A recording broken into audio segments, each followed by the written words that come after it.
Bom, pessoal, e seguindo aqui com as nossas tags, agora a gente vai falar um pouquinho de duas que são basicamente funcionalidades que vão tornar os seus formulários mais ricos.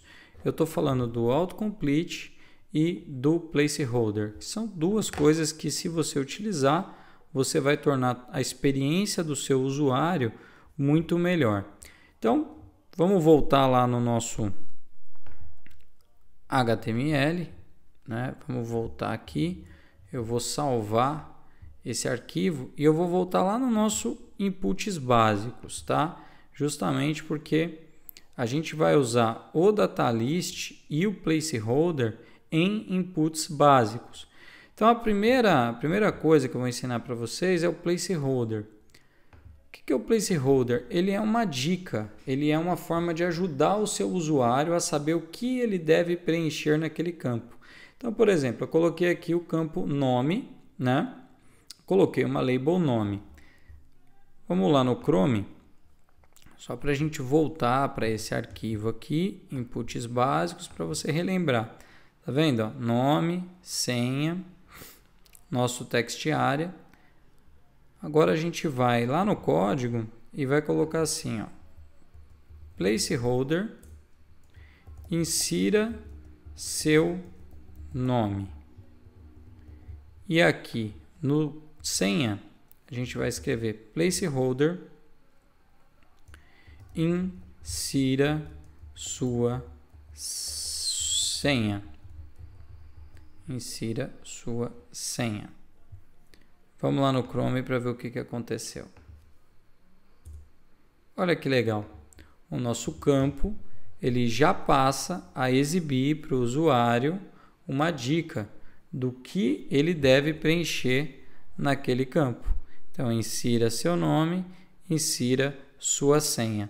Isso é o placeholder, tá? É o placeholder do campo. Agora vamos trabalhar um pouquinho com o autocompletar, tá? Que é o chamado datalist. A gente vai criar um outro input aqui.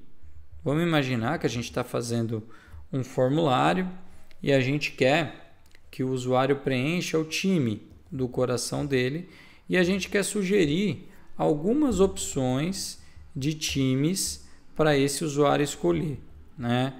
Ele pode informar outros que não estejam na lista, mas a gente quer sugerir alguns para facilitar a vida dele. Então vamos colocar lá time na label, vamos colocar um BR e vamos colocar aqui um input tipo texto. Placeholder, agora a gente já sabe o que é um placeholder. Selecione ou insira seu time, tá? Insira seu time, name time, certo? E embaixo a gente vai criar um datalist, que é o que a gente vai utilizar para autocompletar esse nosso formulário, tá? Para autocompletar esse nosso input, quer dizer. Esse datalist a gente tem que dar um nome para ele. Vamos chamar ele de lista times, que é onde vai ter a nossa lista de times. E o datalist ele vai ter várias options dentro dele.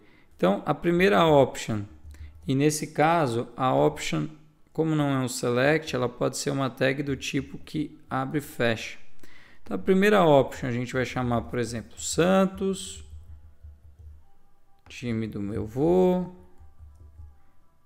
Palmeiras, Corinthians e Flamengo, por exemplo. Flamengo. Então, eu coloquei alguns times aqui, tá, gente? Name time. E como é que eu vou fazer o vínculo entre o datalist e o input type?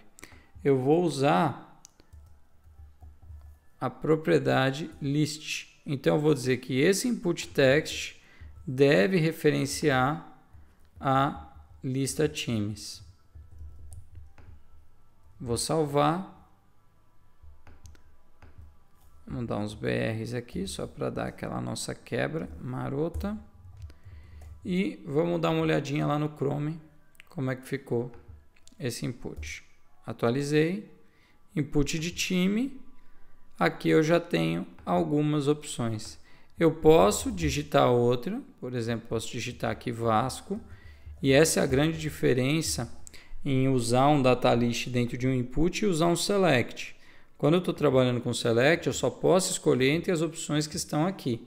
Quando eu estou trabalhando com input que já tem um data list, eu posso digitar o que eu quiser, mas eu já sugiro para o usuário quais seriam as opções ideais para ele selecionar, né? Já fazendo aqui um autocompletar, né? Já tenho aqui, por exemplo, um autocompletar. Então, essa é uma feature, é uma funcionalidade do HTML5, tá? Que não é tão padrão assim, não é todo mundo que usa, mas se você puder usar, isso vai trazer para a sua aplicação uma característica aí de maior qualidade. E vamos para a próxima aula.